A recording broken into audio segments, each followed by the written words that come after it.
Et salut les guitaristes, j'espère que vous allez bien, en tout cas moi je vais très bien. Et c'est un plaisir de t'avoir dans ce Guitare Facile. Et aujourd'hui on va parler d'un thème très important pour le guitariste, il s'agit de la vitesse. Je suis Igor Ramos, guitariste et professeur de musique depuis 8 ans. Et c'est un plaisir de t'accueillir dans ce Guitare Facile. Dans cette chaîne YouTube, je t'apprends à jouer tes solos et chansons préférées 10 fois plus vite. Et du coup, si tu as déjà aimé le thème de cette vidéo, mets-moi un like, un commentaire et partage la vidéo avec tes amis qui apprennent la guitare également. Alors, comment avoir de la vitesse à la guitare? Je sais, c'est un problème récurrent des guitaristes, la vitesse. Alors, ce problème a une solution. Si tu suis exactement ce que je vais te dire dans cette vidéo, dans ce cours, je peux t'assurer que tu vas évoluer 10 fois plus vite, parce que ce que je vais te donner ici, c'est vraiment un contenu que je donne qu'à mes élèves, à ceux qui sont inscrits dans ma formation Guitare Express. Alors, je t'invite à rester très attentif. Alors, reste jusqu'à la fin de cette vidéo parce que la dernière astuce que je vais te donner va vraiment te faire évoluer à la guitare et avoir plus de vitesse. Au final, ce que nous voulons, c'est de la vitesse. La première chose que j'aimerais t'apprendre aujourd'hui est bien sûr la position de la main. Et oui, ça compte énormément parce que selon la position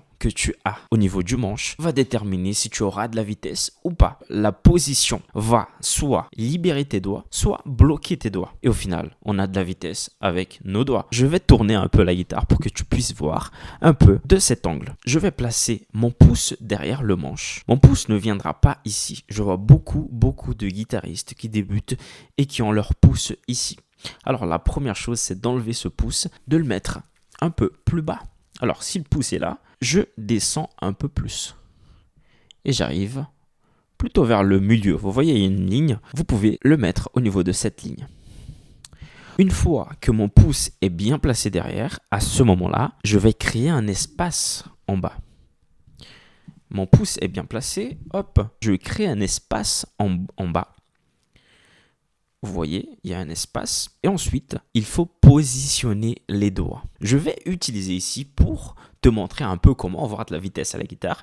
Je vais te montrer la gamme de Do. À la fin du cours, je vais te montrer vraiment une position qui va complètement changer ta façon d'improviser et ta façon de voir la gamme de Do justement. Chose importante, une fois que j'ai placé ma main, une fois que j'ai placé mon pouce et mes doigts, maintenant, on va essayer de trouver justement cette gamme de Do. Alors, comme nous le savons tous, la gamme de Do est celle-ci. Qu'est-ce que je vais faire? Je vais distribuer les doigts en fonction des cases. Du coup, chaque doigt ira dans une case. Et là, je vais redire et redire. Ne tombez pas dans l'erreur de essayer de jouer avec un seul doigt. Ça ne va pas te permettre d'évoluer à la guitare en vitesse et ça va te donner de mauvaises habitudes. Chose que je ne veux pas pour toi. Je vois beaucoup de débutants qui vont faire ceci.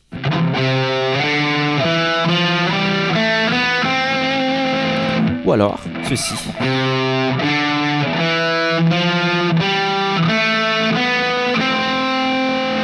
Ce n'est pas la bonne façon de placer ses doigts. La meilleure façon est de distribuer les doigts de cette façon-là. Le doigt numéro 2 viendra pour la note Do. Le doigt numéro 4 viendra à la 5e case et note Ré. Du coup, on a déjà Do, Ré. Le doigt numéro 1 viendra à la 2e case et corde numéro 4. Du coup, j'ai déjà Do, Ré, Mi. Maintenant, le doigt numéro 2 viendra ici. J'ai un Fa. Le doigt numéro 4 jouera un Sol. Le doigt numéro 1 jouera un La. Le doigt numéro 3 un Si. Et je termine avec ce doigt sur un Do. De sorte à avoir ceci.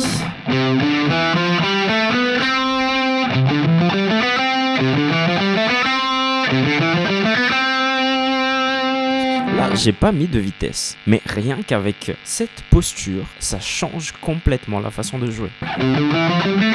Ici, j'ai distribué mes doigts pour chaque case. Il y en a 4, 1, 2, 3, 4. Il y a un doigt par case. Ne tombez pas dans l'erreur, et je répète, de faire ceci.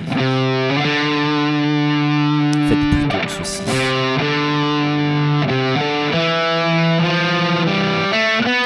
Je sais qu'au début, c'est tentant de vouloir utiliser un doigt par case. C'est tentant et même, ça peut aider à mémoriser la gamme, je suis d'accord. Mais au final, ça ne va pas te faire évoluer en termes de vitesse et ça va te bloquer à un moment donné. Du coup, vaut mieux que tu prennes les bonnes habitudes maintenant pour ne pas rester bloqué après. Une autre chose très importante que je fais, et je ne sais pas si vous avez remarqué ce que j'ai fait à la guitare, j'ai placé mon pouce. J'ai distribué chaque doigt dans une case et j'ai choisi une gamme.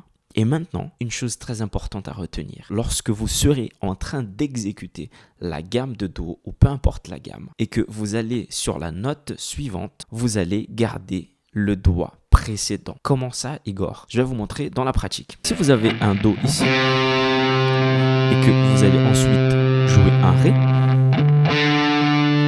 ne faites pas ceci. Regardez les doigts comment je les ai levés. C'est comme ça que je faisais au début. Et c'est normal. Il faut que tu prennes les bonnes habitudes. Et lorsque tu joueras le Do, je garde mon Do et ensuite je joue un Ré. Là, je ne mets pas de force, mais je le garde quand même près du manche, ou même ça touche la corde. Du coup, en gros, j'ai une note et j'ai deux doigts qui sont restés. Pourquoi, Igor? Pourquoi je garde mon doigt? Tout simplement parce qu'en fait, tu vas garder ta main près du manche, prête à vraiment exécuter toutes les notes que tu souhaites. Exemple.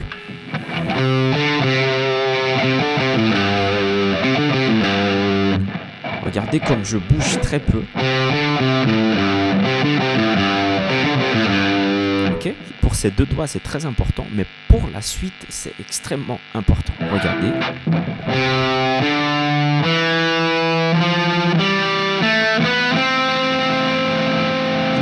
Quand je joue cette gamme de Do, je garde mes doigts précédents. Et si je vous joue la gamme, regardez bien. Ces doigts restent sur la case, restent sur la note, même si je ne suis pas en train de jouer cette note ou celle-là, je suis en train de jouer celle-ci. Pourquoi? Pour garder les doigts près du manche, pour avoir de la vitesse. Imagine, si je faisais ceci, j'aurais pas de vitesse. Du coup, il faut que je garde mes doigts près du manche.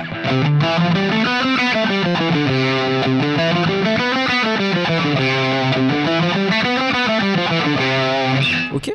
Ça, c'est une chose très importante, garder les doigts. Alors, j'insiste, gardez vos doigts près du manche. J'ai utilisé toutes ces techniques et j'ai utilisé la gamme de Do comme exemple. Jouer en vitesse ici, c'est un peu compliqué. Je vais expliquer pourquoi. Parce que au début, vous allez jouer 2 notes par corde. Ensuite, 3 notes, puis 3 notes. Regardez. 2 notes. 1, 2, 3. 1, 2, 3. C'est très important de connaître cette gamme, mais je vais vous montrer tout de suite une autre façon de voir la gamme de Do. Mais avant cela, si tu as déjà aimé ce que je t'ai donné, mets-moi un like. Je suis en train de manger des likes, tout simplement parce que c'est comme ça que l'algorithme de YouTube fonctionne. Si j'ai pas de likes, mon contenu n'est pas distribué aux personnes qui sont vraiment intéressées par ce type de contenu. Et je me rappelle que quand j'ai commencé, je n'avais pas ce genre de contenu. Et j'aimerais vraiment pouvoir aider de nombreux guitaristes, de nombreux débutants.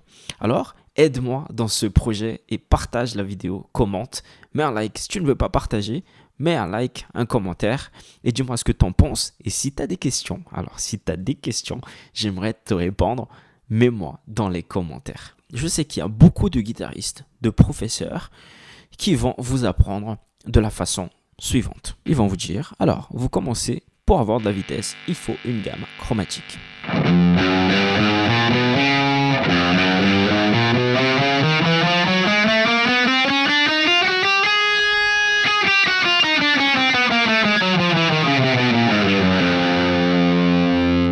Alors, je ne vais pas vous mentir, on peut avoir de la vitesse en faisant ça. Mais honnêtement, il est très rare qu'on joue un solo avec que des chromatismes. Ça, c'est ce qu'on appelle des chromatismes. Mais c'est très rare d'avoir une chanson, je dirais même, je n'ai jamais vu de morceau avec que des chromatismes. C'est vraiment impossible d'avoir des morceaux qu'avec des chromatismes. Du coup, il y en a beaucoup, mais vraiment beaucoup de professeurs qui parlent de chromatisme. Alors, le chromatisme, il est important et ça peut vous aider, bien sûr, à écarter vos doigts. Ça peut vous aider à écarter les doigts. Vous savez, quand on débute, les doigts ils sont vraiment serrés. Ça peut vous aider éventuellement à écarter les doigts. C'est vrai.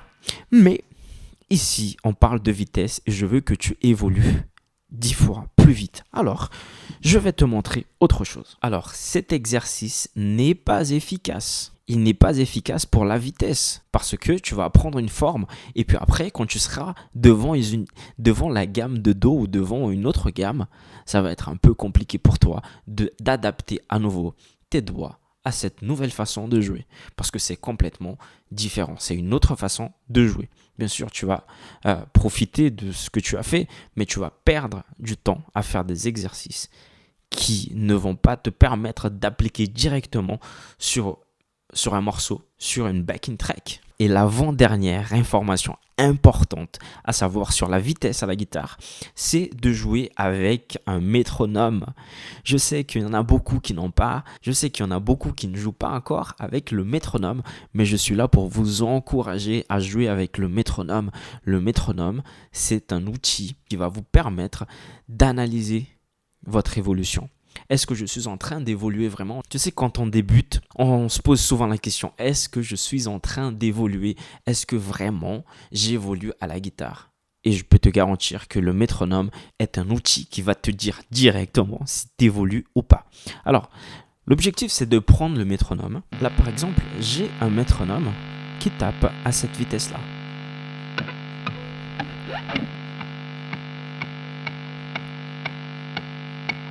Et du coup, qu'est-ce que je vais faire? Je vais d'abord prendre la gamme de Do et je vais jouer une note par battement.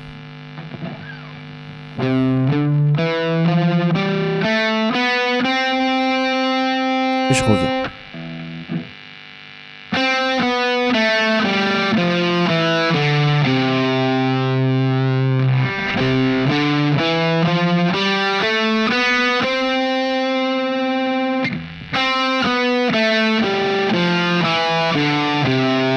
Au début, si tu n'as pas l'habitude de jouer avec le métronome, ça va être un peu bizarre, je sais.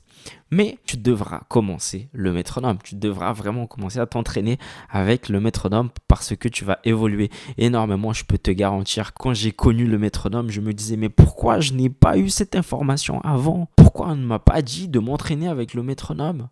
Le métronome va vraiment te permettre de savoir où tu es en termes de vitesse. Et si on parle de vitesse, on parle automatiquement de métronome. Et alors, si tu n'as pas de métronome, il y en a plein sur Internet, mais il y en a un que j'utilise et que je trouve efficace. Et d'ailleurs, c'est un métronome que j'ai disponibilisé à mes élèves, à moi, et aussi sur mon groupe Telegram. C'est un groupe privé, c'est une communauté privée, c'est totalement gratuit où je mets des contenus, où je mets des cours. Alors, si tu es intéressé, je t'invite vraiment à cliquer à la fin de la vidéo, bien sûr, sur le lien qui est disponible dans la description de cette vidéo pour que tu puisses avoir accès à ce groupe. Et là-bas, je montre quel type de métronome je suis en train d'utiliser. Autre chose importante avec le métronome, c'est de monter de 5 en 5. Je sais, il y en a beaucoup qui vont dire « Mais non, finalement, ça ne sert à rien. » Je vais te dire ce que je fais. Je monte de 5 en 5, voire de 10 en 10. Pour pouvoir évoluer, il faut monter la vitesse. C'est comme aller à la salle de sport. Moi, j'ai commencé à aller à la salle de sport. Hop. Même si on ne voit pas trop les résultats, ça commence, mais enfin bref. Quand j'ai commencé à aller à la salle de sport, j'ai eu des coachs. Actuellement, j'ai un coach. Mais c'est un coach en ligne. Et il a dit quelque chose de très important, c'est sans progression de charge, on n'aura pas de résultat. Et c'est la même chose à la guitare. Sans progression de BPM, tu n'évolueras pas. Tu vas travailler, tu ne verras pas les résultats. Alors je t'invite vraiment, monte les charges, augmente les charges. Ça va t'exiger un peu plus, mais au final, tu verras les résultats et je serai content de voir à quel point tu as évolué. Et j'arrive vraiment à la dernière chose très importante à savoir à propos de comment avoir de la vitesse à la guitare. Il s'agit de jouer en alternant. Je sais qu'il y en a beaucoup. J'ai moi-même fait cette erreur au départ, c'est de jouer de cette façon-là. Tout vers le bas et pire encore vers le haut. C'est pas la meilleure façon pour avoir de la vitesse. Alors je t'invite vraiment à alterner ton médiator. Avant même de te montrer cette façon-là, j'aimerais te montrer comment tenir ton médiator. C'est très très important. Alors tu vas placer ton pouce de cette façon-là. Ok, j'ai la pointe du médiator qui est là. Je le place comme ceci et mon doigt vient derrière de cette façon-là. Et j'ai ce résultat. Ok, si tu le prends de cette façon-là, c'est bien, mais tu n'auras pas assez d'agilité, tu n'auras pas assez de mobilité et de vitesse, justement. Et maintenant que je t'ai montré cela, j'aimerais pour finir, et ça sera un bonus parce que j'avais pas prévu de vous montrer cette façon de jouer, cette gamme de Do de cette façon-là, mais je vais vous la montrer. Et je vous assure que c'est une chose que je montre à mes élèves dans ma formation parce que c'est vraiment un contenu très important pour eux et ça leur a fait évoluer énormément. On a l'habitude de jouer la gamme de Do ici. Comme je vous ai montré au tout début de cette vidéo. Mais maintenant, j'aimerais te montrer la gamme de Do sur une autre région de ce manche. Et en commençant, pas par la note Do, mais en commençant par la note Si. On va aller jusqu'à la 7e case. 7e case à la note Si. Et on va utiliser le doigt 1, le 2 et le 4. On va jouer la note Si. La note Do. La note Ré.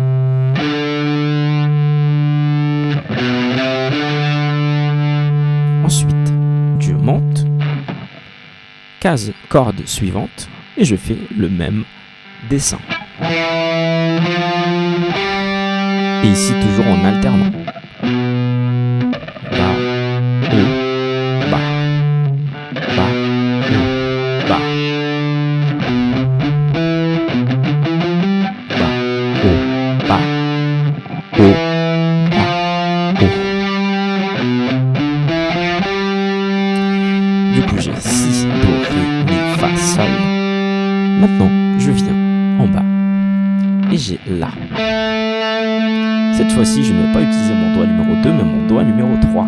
Et je vais aller dans cette case. La, Si, et je termine avec un Do. Ok ?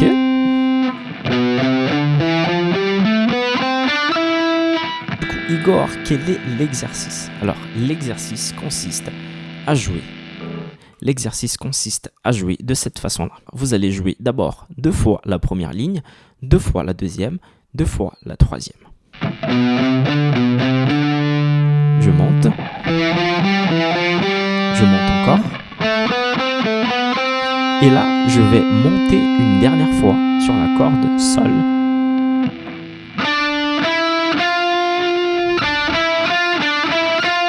Ok.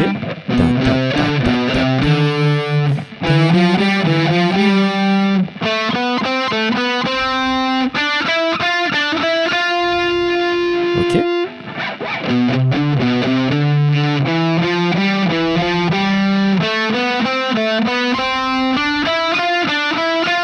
Et au fur et à mesure, il faut que ça soit un peu fluide.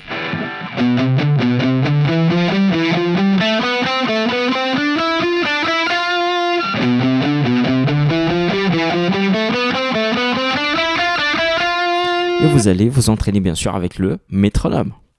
Et au fur et à mesure, vous essayez d'augmenter la vitesse.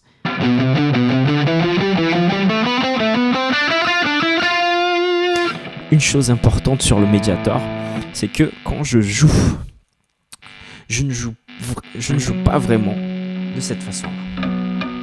Mais j'essaye de tourner un peu le médiator pour en gros couper la corde. Je coupe la corde, si je peux utiliser cette expression, de cette façon-là.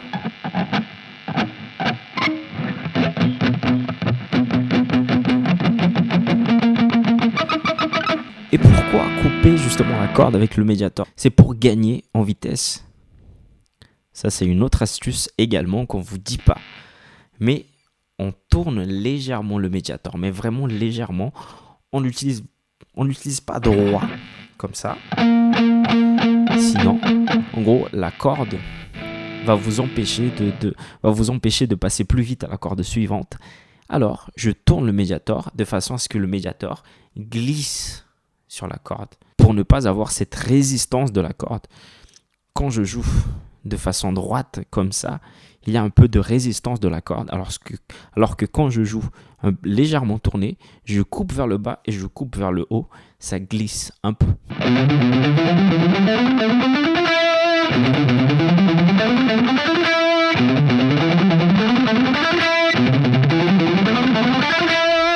Ok, vous essayez d'évoluer au fur et à mesure. Alors, chose importante, et je termine là, c'est que je garde mes doigts, comme je vous ai montré au tout début, je garde mes doigts prêts, je garde mes doigts vraiment collés au niveau du manche. Regardez, collés, même si je ne suis pas en train de les jouer. Même chose et même chose.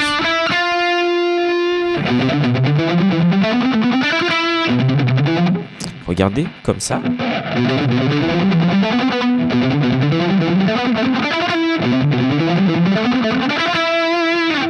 Ok. Et nous arrivons à la fin de ce guitare facile.